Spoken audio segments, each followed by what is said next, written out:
Welcome to 5 Minutes of Faith. So glad you joined me again. I trust you're being blessed by this message concerning the spies and the promised land. God has given us promises, and all the promises of God are yes and amen, or so be it.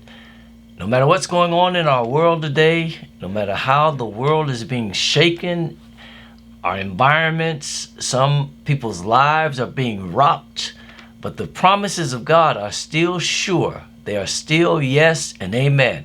I will go as far as to say He will prepare your table even in the presence of your enemies.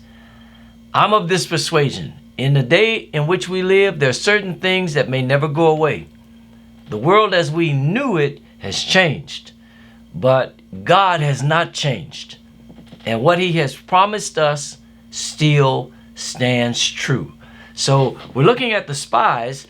After they went into the promised land, 2 had a good report, 10 had an evil report. God called it an evil report. And in Numbers chapter 13, verse 33, they culminated their evil report by saying, "And there we saw the giants, the sons of Anak, which come of the giants." And this is what they said, "And we were in our own sight as grasshoppers, and so we were in their sight."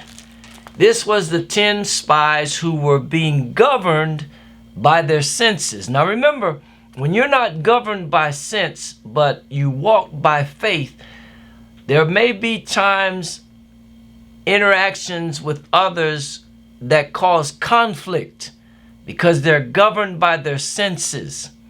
Maybe not bad or evil people, just governed by sense. When you're governed by senses, it will most of the time cause you to fall into some degree of fear, apprehension. You know the saying, a deer looking into the headlights of a vehicle, it's paralyzed.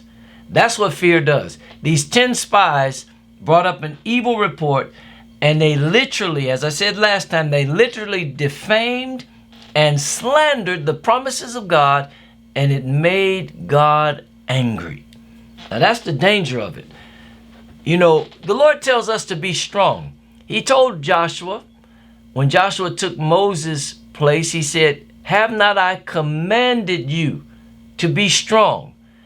In other words, it's not a suggestion. God is not suggesting, try to be strong as you can. Do what you can. No, God is saying, I command you to be strong. In other words, God never gives us any command without first giving us grace to fulfill that command. He's a good Father.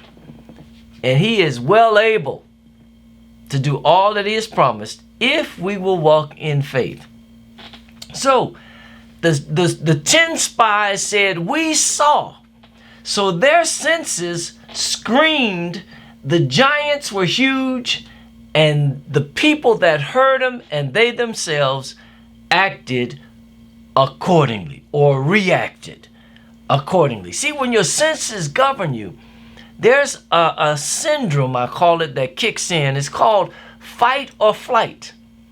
When you're governed by senses, you're going to either run for your life, which is mostly what people will do because of fear, or they'll begin to fight against something.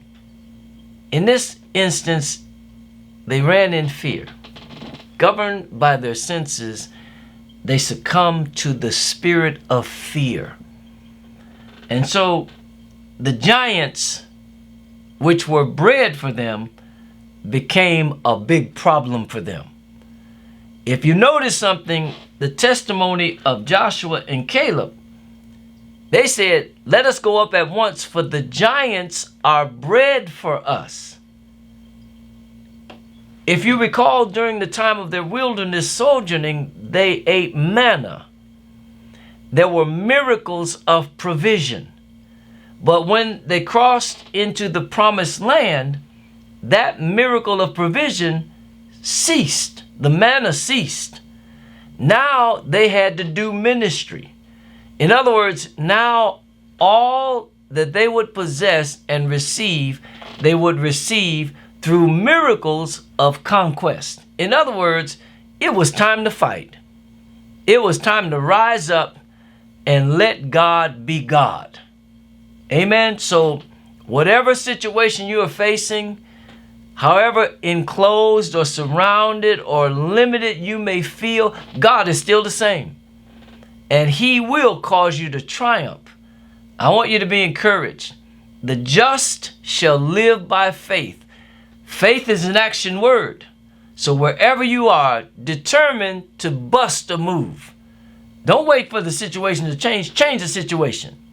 Sometimes we're waiting for God to move, and God is waiting on us to move.